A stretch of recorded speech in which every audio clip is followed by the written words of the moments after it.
It was a dark, eerie night. The cloudy skies let little light shine through. Bethany was driving along a quiet highway. Her headlights let her see only so far. Something about tonight felt odd. Bethany had been driving for a long time. Maybe an hour, maybe more, but she still hadn't reached anywhere. It was strange how she didn't see any signs since she had been on the road. Just when Bethany started to feel anxious, she suddenly heard a honking noise.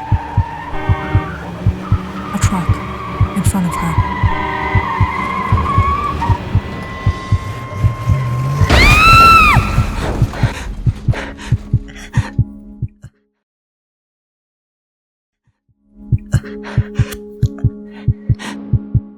Another nightmare?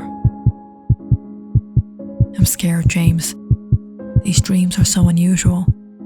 The same road, the truck. I don't understand, Bethany. What's been going on with you lately? Maybe you should go to the doctor. And tell him what? I'm afraid to sleep at night because of nightmares? Ouch. For the past few weeks, Bethany hasn't been at her best. She's been having strange nightmares and an unexplainable, excruciating pain in her finger. And sometimes, it felt like Bethany had a hard time concentrating on anything. James had been trying to convince Bethany to visit the doctor, but she was reluctant, saying she would be better soon. James and Bethany first started dating in their senior year in high school. They both got accepted to the BI University and moved to San Francisco together and had been living together since. It has been 4 years of their relationship, and James has never seen Bethany like this. One evening, Bethany and James were at home. They lounged on their couch as they watched the news and gossiped together. As they were talking, a certain headline caught their attention. A young woman had been found in a fatal traffic accident on a highway a few weeks ago. Her identity had finally been confirmed. The young woman had received severe injuries and multiple burns that couldn't be identified at the time. All her possessions, including all forms of identification, had been ruined in the fire. But after much investigation, her identity was discovered. Bethany turned off the TV. I hate watching the news these days. My head is hurting. James, can you go out and get some dinner? As you wish. James was worried seeing Bethany so anxious all the time. He tried to take care of Bethany and keep her stress-free, but nothing seemed to be working. Bethany, come on. You have to get better before your 21st birthday. We have to celebrate. It's only 5 days away. I don't think so, James. I'm spending my birthday at home this year. I can't even get out of bed. James and Bethany went out that night. But that was the last of the times they would go out together in the following days.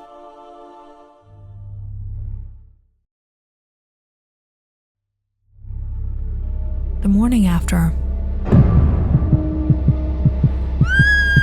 Bethany woke up to the same excruciating pain in her finger. She let out a scream when she saw her finger dripping wet. She suddenly lost her appetite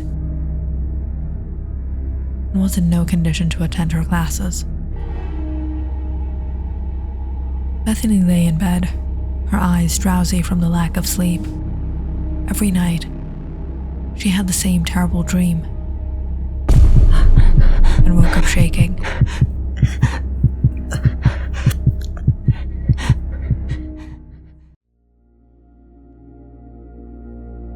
It was the night of her 21st birthday.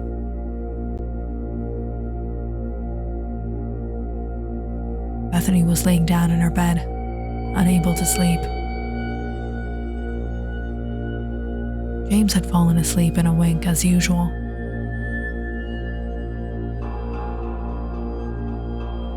After tossing from side to side for about an hour, Bethany finally shut her eyes and fell into a deep sleep.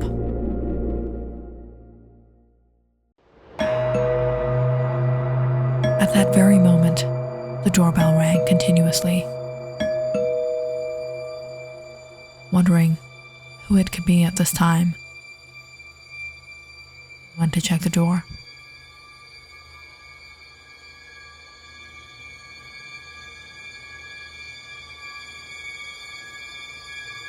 When she opened the front door,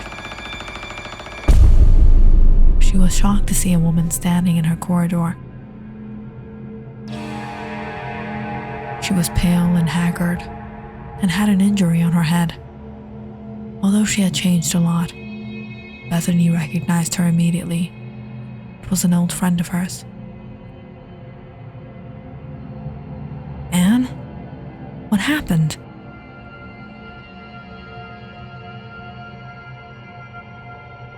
Why are you quiet, Anne?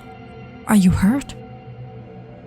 Bethany was about to hold her friend and bring her in, but she hissed and said, "Long time no see, Bethany. I've only come to fulfill my promise. Life has separated us, but we'll be together in death. I'll be waiting." No, this can't happen like this.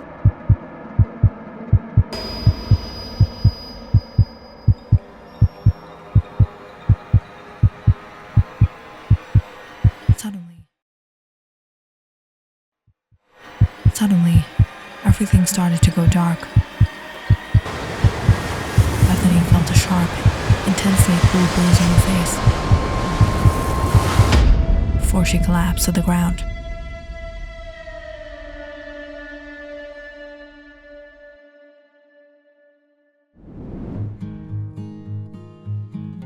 Bethany and Annalise have been best friends since their early childhood. They lived in the same neighborhood in Portland, Oregon. They attended the same school and went to the same classes. In short, they were inseparable. But at the same time, they were very different. Bethany was cheerful and outgoing, while Annalise was shy and always kept to herself.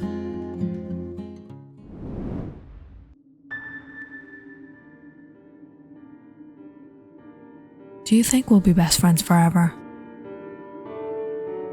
I think so. I mean, why wouldn't we be?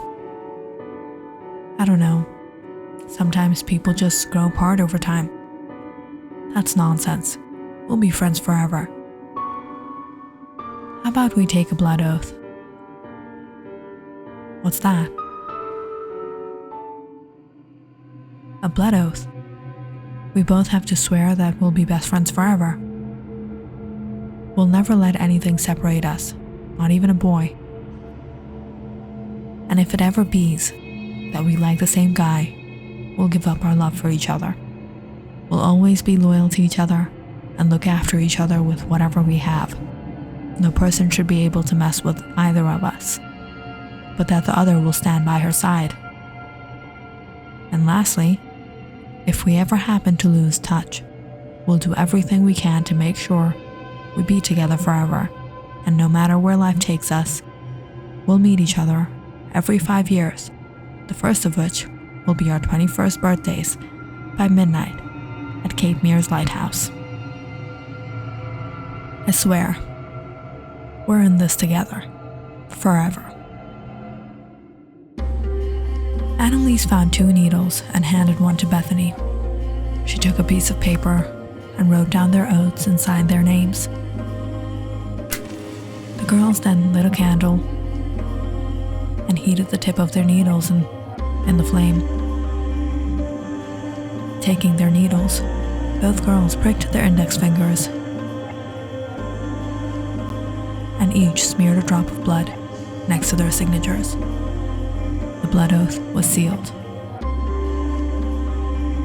Bethany and Annalise were in their junior year in high school when they had taken the blood oath. And they kept their oaths with all sincerity, at least for as long as they could. Bethany would always be there by Annalise's side. Although Annalise was quiet and shy, she rarely got into trouble. But Annalise never held back in fighting for Bethany when she needed support. Like the time she got into a muddle with a bad group of people, Bethany was shocked to see Annalise roll up her sleeves and defend Bethany, even when she knew Bethany deserved it. What happened to all the bravery now, Beth? You think you can spread lies about us and get away with it? Hold on, Beth. You stay right here. I'll handle this. And who are you? The little sidekick? You picked on the wrong girl.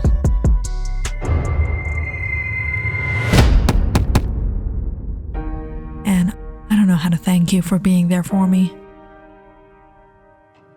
What are you talking about, Beth? A promise is a promise. I know you'll always be there for me.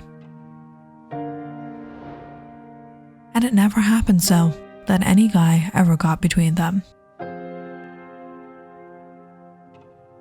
Hey Beth, I've been meaning to talk with you about something. What is it, Anne? I've been crushing on James for some time now. What do you think about him? Hey, you like him too? No, don't worry. No, not anymore.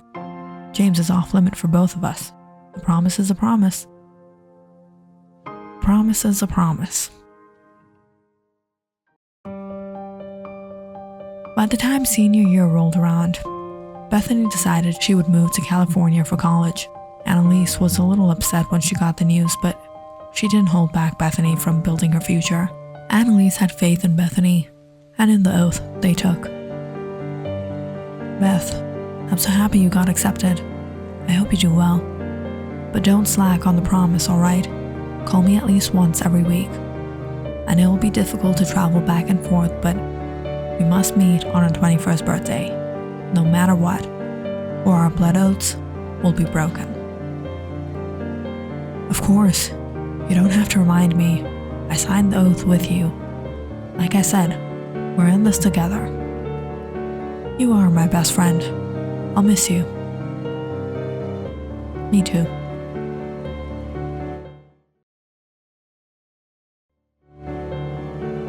Bethany waved goodbye as she got in the car heading to the airport.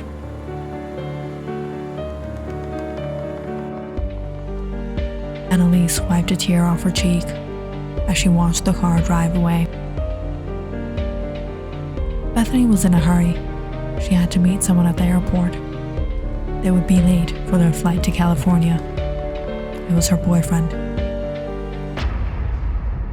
James, the boy she betrayed Annalise for.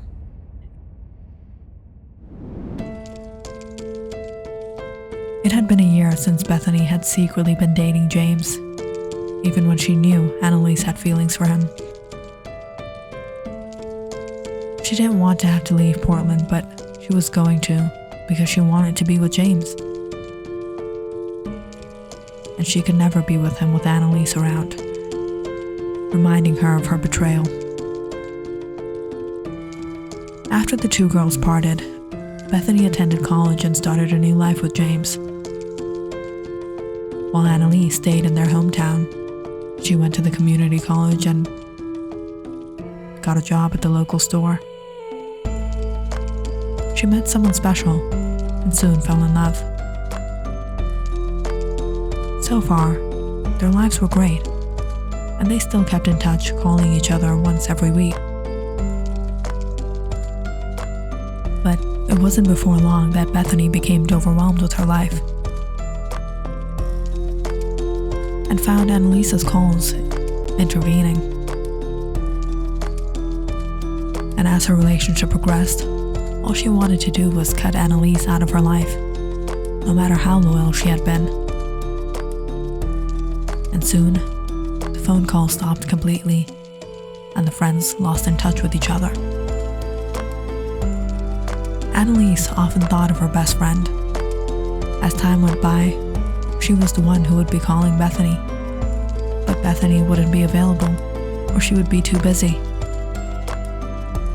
In the end, as life progressed, Annalise too became busy with her life, but she was determined never to turn back on her friend.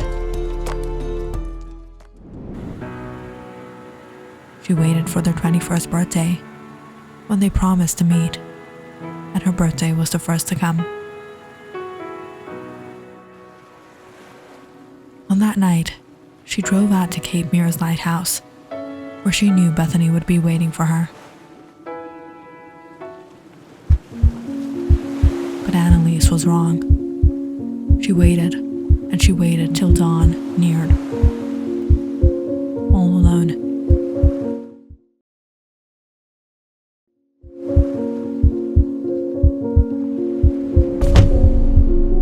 Annalise cried as she got in her car.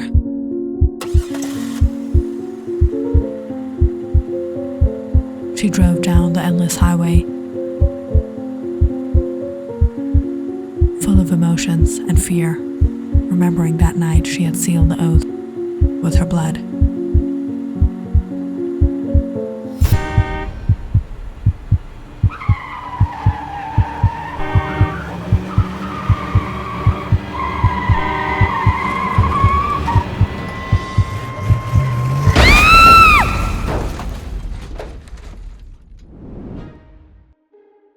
Meanwhile, Bethany was busy at her apartment. She saw the news the next morning. Others may not have been able to identify Annalise, but she knew that familiar face. But all she did was turn away. She was hurt, but that only lasted for so long, till her conscience convinced her she was relieved of a burden.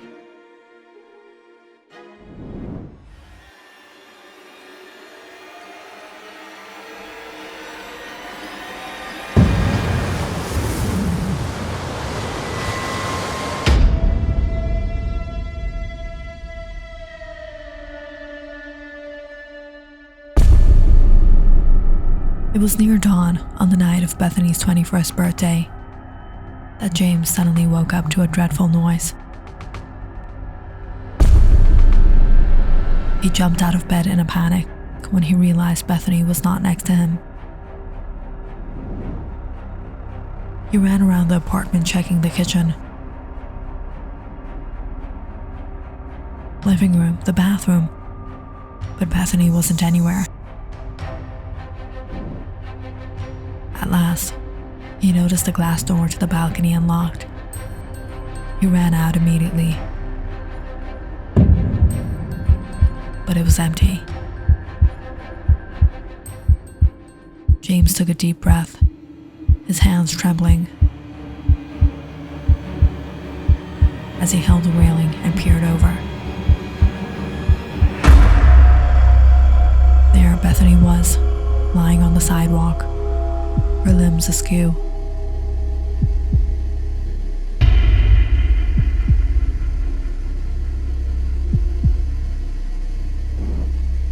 Horrified, James rushed downstairs and out the front door.